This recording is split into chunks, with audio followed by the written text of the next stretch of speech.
ਇਹ ਵਾਲੀ ਗਜ਼ਲ ਮੈਂ ਆਪਣੀ ਮਾਂ ਲਈ ਲਿਖੀ ਜਦੋਂ ਮੈਂ ਪਹਿਲੀ ਵਾਰੀ ਉਹਦੀ ਕਬਰ ਤੇ ਗਈ। ਮੇਰਾ ਦਿਲ ਭਰ ਗਿਆ, ਦੁੱਖ ਨਾਲ ਭਰ ਗਿਆ ਕਿ ਜਦੋਂ ਮੇਰੀ ਮਾਂ ਇਸ ਦੁਨੀਆ ਤੋਂ ਰੁਖਸਤ ਹੋਈ ਸੀ, ਮੈਂ ਉਹਦੇ ਨਾਲ ਨਹੀਂ ਸਾਂ। ਤੇ ਬਹੁਤ ਵੱਡਾ ਦੁੱਖ ਸੀ ਮੇਰੇ ਲਈ ਕਿ ਮੈਂ ਆਪਣੀ ਮਾਂ ਨੂੰ ਜਿਉਂਦਿਆਂ ਛੱਡ ਕੇ ਗਈ ਸਾਂ ਤੇ ਜਦ ਵਾਪਸ ਆਈ ਤੇ ਕਿੱਥੇ ਮੈਨੂੰ ਮੈਂ ਮਿਲਣ ਆਈ। ਮਾਈ ਨੀ ਮਾਈ, ਮਾਈ ਨੀ ਮਾਈ, ਇੱਕ ਵਾਰੀ ਉੱਠ ਕੇ ਵੇਖ ਤੇ ਸਹੀ। ਮਾਈ ਨੀ ਮਾਈ, ਇੱਕ ਵਾਰੀ ਉੱਠ ਕੇ ਵੇਖ ਤੇ ਸਹੀ। ਇਹਨੂੰ ਫੜ ਕੇ ਸੀਨੇ ਲਾ ਤੇ ਸਹੀ।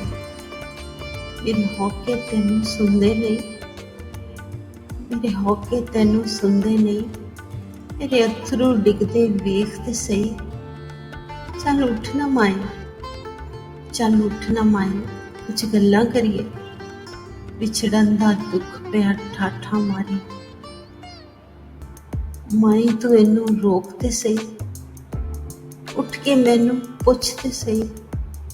ਕੁਝ ਆਪਣੇ ਦੁੱਖ ਵੀ ਦੱਸ ਤੇ ਸਹੀ। ਫੜ ਕੇ ਮੇਰਾ ਹੱਥ ਨੀ ਮਾਏ, ਫੜ ਕੇ ਮੇਰਾ ਹੱਥ ਨੀ ਮਾਏ। ਇੱਕ ਵਾਰੀ ਮੈਨੂੰ ਚੁੰਮ ਤੇ ਸਹੀ।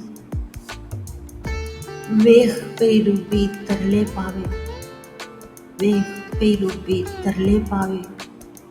ਕੋਈ ਰਾਹ ਮਿਲਣ ਦਾ ਦੱਸ ਤੇ ਸਹੀ, ਕੋਈ ਰਾਹ ਮਿਲਣ ਦਾ ਦੱਸ ਤੇ ਸਹੀ।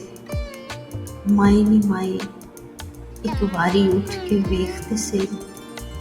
ਮੈਨੂੰ ਫੜ ਕੇ ਸੀਨੇ ਲਾ ਤੇ ਸਹੀ, ਮੈਨੂੰ ਫੜ ਕੇ ਸੀਨੇ ਲਾ ਤੇ ਸਹੀ।